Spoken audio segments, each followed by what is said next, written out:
வணக்கம் மக்களே, welcome to universe voice Tamil. இன்று நாம் காண இருப்பது நல தமயந்தியின் கதை. அதில் பல பகுதிகளை பார்த்து வருகிறோம். இந்த பகுதியில் நலனை தேடும் முயற்சிகள் பற்றி பார்க்கலாம். நலனை தேடி கண்டுபிடிப்பதற்கான முயற்சிகளை தீவிரமாக எண்ணிய வீமராஜன் தன் மகள் தமயந்தியை அழைத்து யோசனை கேட்டான். தந்தையே, தங்கள் மருமகனாரை மேலோட்டமாக எங்கே தேடினாலும் பயன் ஏற்படாது. அவர் தன் சுய உருவத்துடன் இருப்பார் என்றே எனக்கு தோன்றவில்லை. தன்னை யாரும் அடையாளம் தெரிந்து கொள்ளக்கூடாது என்பதற்காகவே அவர் மாறுவேடம் கூட அணிந்திருக்கலாம். அத்துடன் அவர் வெளிப்படையாக தன்னை காட்டிக்கொள்ளாதவாறுதான் எங்காவது பணிபுரிந்து கொண்டிருப்பார் என்பது என் எண்ணம். அவருக்கு பல கலைகள் தெரியும். சமையற்கலையில் நல்ல பயிற்சியும் திறமையும் கூட உண்டு. அதனால் யாராவது ஒரு மன்னனின் அரண்மனையில் ஏதேனும் ஒரு பொறுப்பில் அவர் இருப்பார் என்று நான் நினைக்கிறேன். ஆகவே நாம் அவரை வெளிப்படையாக தேடுவதை விட தந்திரமான முறையில் தேடினால்தான் கண்டுபிடிக்க முடியும் என்று தமயந்தி யோசனை கூறினாள். அப்படியே அம்மா தமயந்தி, நீ கூறும் காரணங்கள் சரியானவையாகத்தான் உள்ளன. என்ன நடைமுறையை கையாண்டு உனது கணவரை தேடலாம்? நீயே அந்த யோசனையை சொல்லம்மா என்று வீமராஜன் மிகவும் கவலையுடன் கேட்டான். அறிவாற்றலும் சொல்வன்மையும் மிக்க உங்கள் தூதுவரை அழையுங்கள். அவருக்கு நான் சில யோசனைகளை சொல்லி அனுப்புகின்றேன் என்று தமயந்தி அவரை கேட்டுக்கொண்டாள். சர்க்குணன் என்கிற அறிவாற்றலும் சொல்லாற்றலும் மிக்க ஒரு தூதுவர் அழைத்து வரப்பட்டார். தமயந்தி சர்க்குணரை நோக்கி, பெரியவரே, தாங்கள் புறப்பட்டு ஒவ்வொரு நாட்டு மன்னரையும் அவர் அரண்மனையில் சென்று ஏதாவது ஒரு காரணத்தை கூறி சந்தியுங்கள். அரண்மனையில் 2 நாள் தங்கியிருங்கள். அரண்மனையில் பணியாளர்கள் தங்குமிருக்கும் இடங்களிலெல்லாம் உலாவி எங்கு உள்ளவர்களிடமும் என் கணவர் நலமகாராஜனை பற்றி வேண்டுமென்றே குறை கூறி பேசுங்கள். அதாவது, உலகத்திலேயே அறிவும் சொரணையும் இல்லாத ஆண்கள் சிலர் இருக்கின்றார்கள். அவர்கள் கட்டின மனைவியை கேவலமாக நினைப்பார்கள். சூதாட்டம் போன்ற தீய விளையாட்டுகளில் ஈடுபட்டு தங்கள் வாழ்க்கையை கெடுத்து கொண்டு மனைவியையும் தொல்லைக்கு இலக்காக்குவார்கள். தங்கள் மனைவியை காட்டுக்கு இழுத்துச் சென்று அவள் ஆடையில் பாதியை கிழித்து கொண்டு தன்னந்தனியாக மனைவியை காட்டிலே விட்டுவிட்டு ஓடிவிடுவார்கள். தனியாக காட்டில் விடப்பட்ட மனைவி என்ன ஆனால் என்றெல்லாம் கூட கவலைப்படாமல் யாராவது ஒரு மன்னரிடம் சேவகம் புரிந்து தங்கள் வாழ்க்கையை மட்டும் நடத்தி கொண்டிருப்பார்கள். இப்படிப்பட்டவர்களும் மனிதர் என்று சொல்லிக்கொண்டுதான் வாழ்கின்றார்கள் என்பது போன்று ஏதேனும் சொல்லி கேவலப்படுத்தி பேசுங்கள். என் கணவரின் காதுகளில் உம்முடைய கடுமையான சொற்கள் விழுந்தால் நிச்சயம் ஆத்திரமடைந்து உம்மிடம் எதிர்வார்த்தை பேசி சச்சரவுக்கு வருவார். நீங்கள் அதற்கு மேல் பேச்சை வளர்க்காமல் திரும்பி வந்து எந்த நாட்டில் அவரை சந்தித்தீர்கள் என்ற தகவலை கூறுங்கள். அதற்கு பிறகு என்ன நடவடிக்கையை மேற்கொண்டு அவரை அழைத்து வருவது என்பதை பற்றி தீர்மானிப்போம் என்று தமயந்தி கூறினாள். அவள் யோஜனையை மனதிலே இருத்தி கொண்டு தமயந்தியையும் வீமராஜனையும் அரசியாரையும் வணங்கி விடை பெற்று கொண்டு புறப்பட்டார் சர்க்குணன். விதர்ப்ப நாட்டை விட்டு புறப்பட்ட சர்க்குணன் பல நாடுகளுக்கு சென்றான். கலையறிவும் கலை ஞானமும் ஜோதிடத் திறமையும் உள்ளவனாகையால் ஒவ்வொரு நாட்டு மன்னனையும் எளிதாக சந்தித்து உரையாட அவனால் முடிந்தது. அரண்மனையில் சில நாட்கள் தங்கி அரண்மனை பணியாளர்கள் வட்டாரத்தில் தாராளமாக உலாவ முடிந்தது. இருப்பினும் பல நாடுகளைச் சுற்றியும் நல மகாராஜனை பற்றிய விவரம் மட்டும் எதுவும் சர்க்குணனுக்கு கிடைக்கவில்லை. கடைசியாக சர்க்குணன் அயோத்தியா பட்டணம் வந்து மன்னன் ரிதுபர்ணனை சந்தித்தான். சர்க்குணன் ரிதுபர்ண மன்னனுக்கு ஏற்கனவே அறிமுகமானவன்தான்.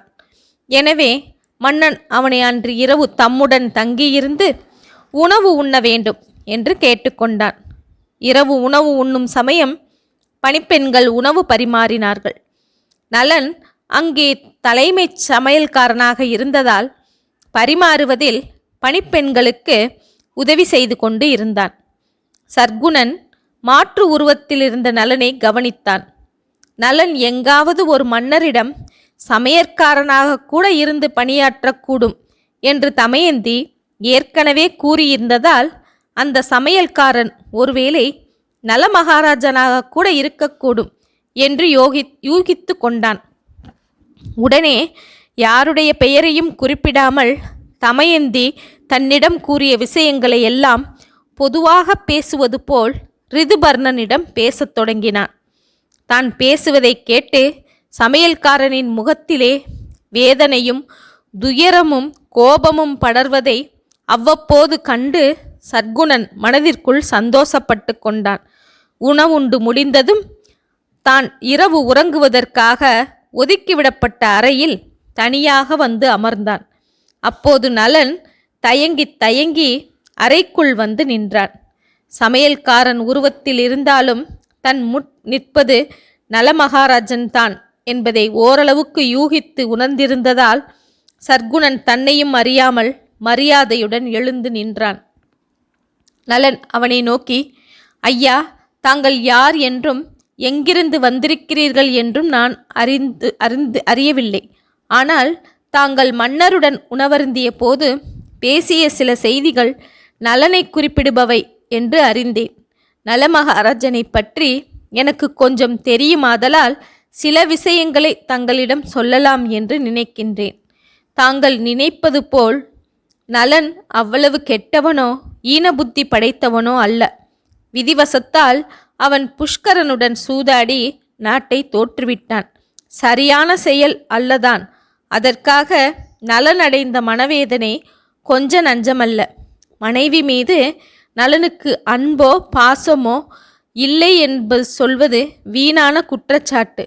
தமயந்தி பிறந்தது முதல் சுகபோக வாழ்க்கை வாழ்ந்தவள். அவள் காட்டிலே கல்லிலும் முள்ளிலும் பாதம் நோக நடந்து அவதியுறுவதைக் கண்டு மனம் பொறுக்காது நலன் அவளை சில காலம் தாய் வீடு சென்று தங்கியிருக்குமாறு யோசனை சொன்னான். அவளோ அதை கேட்க மறுத்து நலனுடனேயே இருக்க விரும்பினாள். அவளை காட்டிலே தனியாக விட்டுவிட்டு சென்றாலாவது தமயந்தி தன் பெற்றோரிடம் போய் சேரமாட்டாளா என்கிற எண்ணத்துடன் தான் அவளை தனியே விட்டுவிட்டு நலன் சென்றான். அதுவும் அவளுக்கு அவளுடைய ஊர் செல்லும் வழியை காட்டிவிட்டுத்தான் சென்றான்.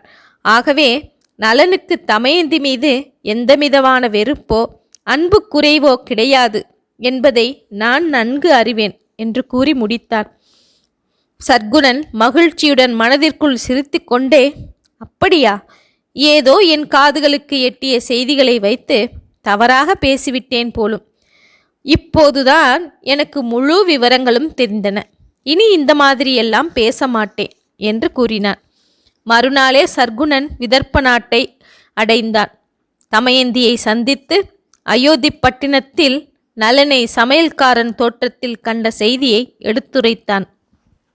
தனது கணவன் அயோத்தி பட்டினத்தில் தான் இருக்கின்றார் என்பதை அறிந்ததும் தமயந்தி மன நிம்மதியும் மகிழ்ச்சியும் கொண்டாள். இனி நலனை விதர்ப்ப நாட்டிற்கு எவ்வாறு அழைத்து வருவது என்பது குறித்தும் தமயந்தியும் அவள் தந்தை வீமராஜனும் யோசித்தனர். அயோத்தி பட்டண மன்னன் ரிதுபர்ண மன்னனுக்கு நேரடியாக செய்தி அனுப்பி தனது மருமகன் நலன்தான் அவரிடம் சமையல்காரனாக இருக்கிறார் என்றும் அவரை அனுப்பி வைக்க முடியுமா என்றும் கேட்கலாம் என்று வீமராஜன் மகளிடம் கேட்டான். தந்தையே, அது அவ்வளவு சரியான வழியாக தென்படவில்லை. ரிதுபர்ண மன்னரிடம் சமையல்காரராக இருப்பது எனது கணவர்தானா என்பது இன்னும் திட்டவட்டமாக தெரியவில்லை. அவர் உருவம் சற்று மாறியிருப்பதாக சர்க்குணன் தெரிவித்தார். ஒருவேளை அவரை பற்றிய விவரங்கள் தெரிந்த வேறொரு மனிதராகவும் இருக்கக்கூடும். அதனால் அங்கே சமையற்காரராக இருப்பவர் எனது கணவர்தானா என்பதை தந்திரமான செயல்களின் மூலம் உறுதிப்படுத்தி கொள்ள வேண்டும். அதற்கு ஒரு தந்திரம் செய்வோம். என் கணவரை பல்வேறு இடங்களிலும் தேடி கண்டுபிடிக்க இயலாமல் போனதால் எனக்கு நீங்கள் மீண்டும் ஒரு சுயம்வரத்திற்கு ஏற்பாடு செய்திருப்பதாக ரிதுபர்ண மன்னருக்கு தகவல் அனுப்புங்கள்.